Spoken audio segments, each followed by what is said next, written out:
Hello' everyone, Ishanodaya scholarship 2025-26 বৰ্ষ যিবোৰ ষ্টুডেণ্টে 2025-26 বৰ্ষত ঈশানোদয় এপ্লাই কৰিছা, মানে 2025 বৰ্ষত এইচএছ পাছ কৰি ঈশানোদয় এপ্লাই কৰিছা, NSPত থকা ঈশানোদয় UGC স্কলাৰশ্বিপ এপ্লাই কৰিছা, তোমালোকৰ কাৰণে এই ভিডিঅ'টো ভালকৈ শুনিবা। যদি নতুনকৈ আহিছা চেনেলটো ছাবস্ক্ৰাইব কৰি ৰাখিবা নতুন আপডেটবোৰ পোৱাৰ কাৰণে। আৰু প্লিজ ৰিকুৱেষ্ট কৰিছোঁ এটা লাইক আৰু হাইপ দিবলৈ নাপাহৰিবা। এতিয়া আৰম্ভ কৰিছোঁ। মোক কালিৰ পৰা কুৱেশ্যন কৰি আছে, দাদা মোৰ PFMS ন হৈ আছে, মই ফ্ৰেছ ষ্টুডেণ্ট 2025-26 বৰ্ষ।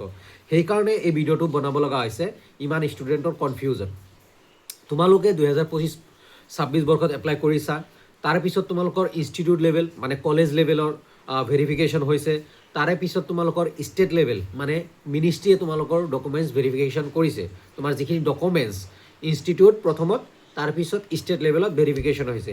এগেইন কি হৈছে, 1.5 মাহ আগতে ৰিভেলিডেশ্যন হৈছে, মানে নতুনকৈ এগেইন আৰু ভেৰিফিকেশ্যন হৈছে কিছুমান ষ্টুডেণ্টৰ, চবৰে নহয়, কিছুমান ষ্টুডেণ্টৰ। কিয়নো কিবা নহয় কিবা এটা এৰৰ আছিল বা কিবা ভুল হৈছিলে। তো সেইটোত তোমালোকৰ টেনশ্যন ল'ব লগা নাই। যিবোৰ ষ্টুডেণ্টৰ ইনষ্টিটিউট এণ্ড ষ্টেট লেভেল দুয়োটাৰ মেছেজ আহিছে বা ভেৰিফিকেশ্যন হৈছে, টেনশ্যন ল'ব লগা একো নাই। অ'কে, নেক্সট আহিছোঁ যে তোমালোকৰ মেৰিট লিষ্ট। তোমালোকে এপ্লাই কৰিছা, তোমালোকৰ institute and state level, please ভালকৈ কথাখিনি শুনিবা, বুজি পাবা, 100% বুজি পাবা। তোমালোকৰ institute and state level verification হৈ গৈছে। নেক্সট প্ৰচেছটো হ'ল তোমালোকৰ মেৰিট লিষ্ট হ'ব, আৰু এই মেৰিটৰ পিছতহে তোমালোকৰ PFMS হ'ব। যিসকলে PFMS ৰিগাৰ্ডিং মেছেজ কৰি আছিলা বা টেক্সট কৰি আছিলা বা কমেণ্ট কৰি আছিলা, দাদা মোৰ PFMS ন হৈ আছে, তোমালোকৰ PFMS এতিয়াই ইয়েছ নহয়। প্ৰথমত মেৰিট লিষ্ট বনিব। তোমালোকৰ institute and state level verification হৈ গৈছে, এতিয়া মেৰিট লিষ্ট বনিব। মেৰিট লিষ্ট কেতিয়া আহিব? জুলাই বা আগষ্টত আহিব তোমালোকৰ মেৰিট লিষ্ট। 10,000ৰ মেৰিট লিষ্ট।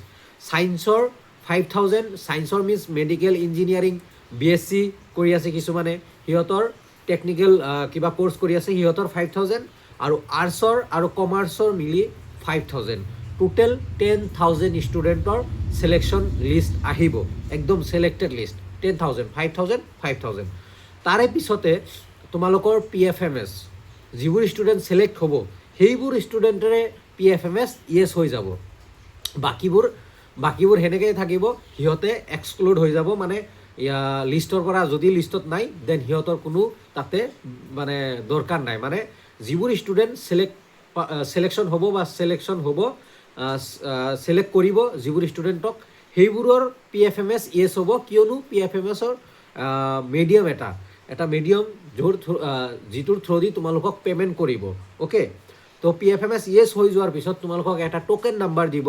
টোকেন জেনেৰেট হ'ব, মানে যেনেকৈ মই এটা এক্সাম্পল দিছোঁ, যেনেকৈ তোমালোকে চেক দিয়া, চেকৰ নাম্বাৰ থাকে, তোমালোকক পইচা দিব, সেইটো এটা টোকেন নাম্বাৰ। পে'মেণ্টৰ থ্ৰুদি তোমাৰ পে'মেণ্টৰ নাম্বাৰ, সেইটোৱে নাম্বাৰ ধৰি লওঁ যে তোমাৰ পে'মেণ্টৰ নাম্বাৰ, সেইটোৱে টোকেন নাম্বাৰ।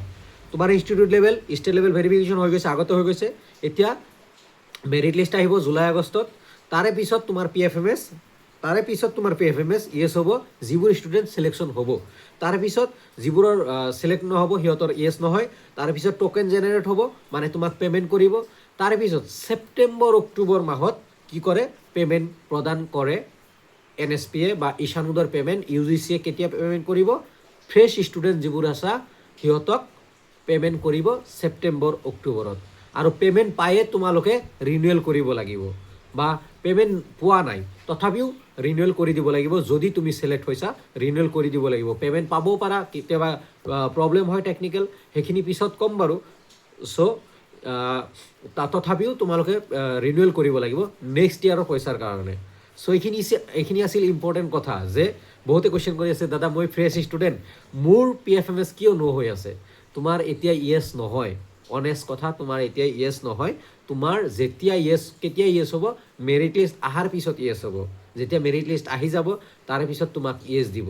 আগতো আহিব পাৰে, জুনতো আহিব পাৰে মেৰিট লিষ্ট, বাট জেনেৰেলি জুলাই আগষ্টত মেৰিট লিষ্ট আহে। তাৰপিছত আগষ্ট ছেপ্টেম্বৰ বা অক্টোবৰত তোমালোকৰ পে'মেণ্টখিনি কৰে। এতিয়া আৰু যদি কিবা কুৱেশ্যন থাকে জনাবা, আৰু মই ইভিনিং লাইভ আহিম 7:30 বা 7ত আহিম, লাইভত আহিবলৈ চেষ্টা কৰিবা।